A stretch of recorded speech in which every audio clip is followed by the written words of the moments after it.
Alright, so magandang araw muli sa inyong lahat mga ka-maestro. Ayan, so nagbabalik na naman tayo ngayon para dito sa ating panibagong video. Ayan, pero bago natin simulan tong ating talakayan dito sa ating panibagong video, kung bago ka pa lang dito sa aking YouTube and sa ating Facebook, no, wag niyong kakalimutan na i-follow po yung ating Facebook page, El Maestro Official.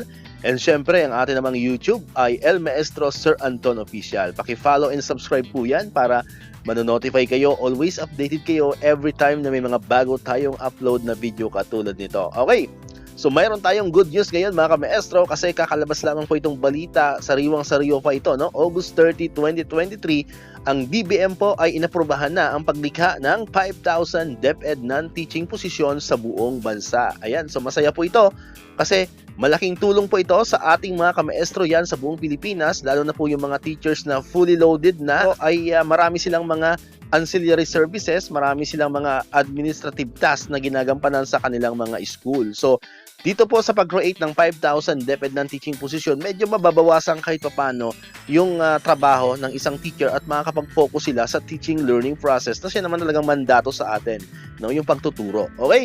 Alam po ba yung source natin, no, para sa balitang ito? Ayan, so ang source po natin mga ka-maestro ay ito mismong page ng Presidential Commission's Office at ito pong statement nila, nakatag pa mismo ang page naman ng Department of Budget and Management. So talagang legit po ang source natin, totoo po talaga itong binabalita natin ngayong araw. Okay?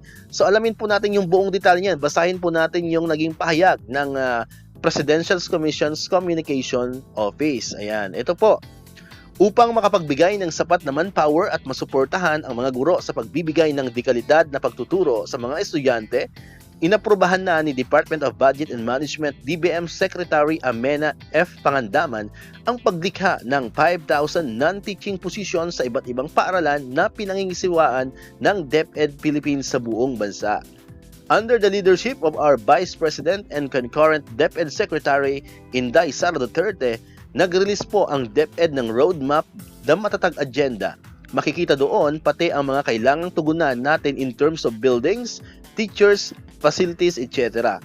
Nakalatag po sa lahat sa kanilang roadmap, so we just want to become consistent with that, ayon kay Secretary Pangandaman. Ang 5,000 items ay binubuo ng 3,500 Administrative Officer o EO2 positions na layong tanggalin sa mga guro ang administrative tasks na sumusuporta sa mga operasyon at 1,500 Project Development Officer PDO1 positions na tutulong sa mga AO2 at iba pang non-teaching personnel sa pamamagitan ng pagpapatupad ng mga programa, proyekto at aktibidad na pinangungunahan ng mga eskwelahan o mandato ng DepEd Central Office.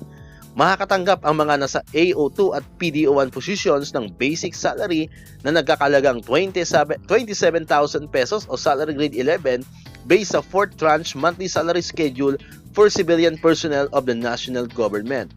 Malaking tulong po ito sa ating mga guro na ma-unload sila sa mga administrative work at makapokus sa pagtuturo sa mga estudyante. By hiring non-teaching staff, our educators will be able to save a lot of time and effort, dagdag pa ng kalihim.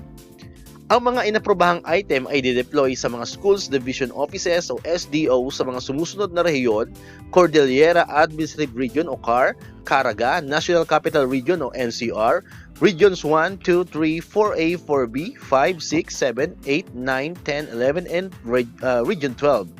Ang kakailanganing pondo naman para sa mga filled positions mula sa mga binuong position items ay kukunin sa Miscellaneous Personal Benefits Fund o MPBF sa ilalim ng Fiscal Year 2023 General Appropriations Act o GAA, habang ang Retirement and Life Insurance Premium naman ay nagmumula sa Automatic Appropriations.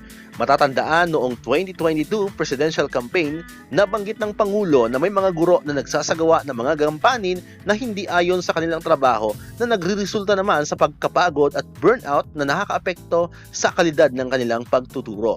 Ayon sa Pangulo, ang pagtanggal sa mga guro ng mga non-teaching load ay makakatulong para manatiling mataas ang kalidad ng edukasyon sa mga pampublikong paaralan at mapangalagaan ang kanilang mental health. We need to hire more non-teaching personnel who are qualified for the job. Yung tinutukoy ko is yung mga sobrang ginagawa ng mga guro na hindi naman dapat sila gumagawa. Ayon yan kay President Ferdinand R. Marcos Jr. We can give teachers more time to prepare lesson plans. Sometimes our teachers are also serve as the librarian, nurse. We even receive reports that some are also in charge of the canteen. Dagdag pa ng Pangulo. Ayan, so yan po yung nilalaman ng statement, no, na galing po mismo dito sa Presidential's Communication Office. So talagang tuloy na po yan mga kamestro. So antayin na lang natin kung kailan ba sisimulan yung pag-i-implement niyan. So sa ngayon kasi ang aprobado pa lang is yung budget. So hindi pa naman agad-agad yan i-implement. Pero we are hoping, we are praying na as soon as possible, dahil meron naman na siyang budget, once na ma-aproba na yung, once na okay na yung budget niyan, sana po ay makreate na po agad itong ipinangakong 5,000 non-teaching positions para naman mas gumaan na po ang trabaho ng ating mga kaguruan at makapokus talaga sila sa teaching learning process. Okay?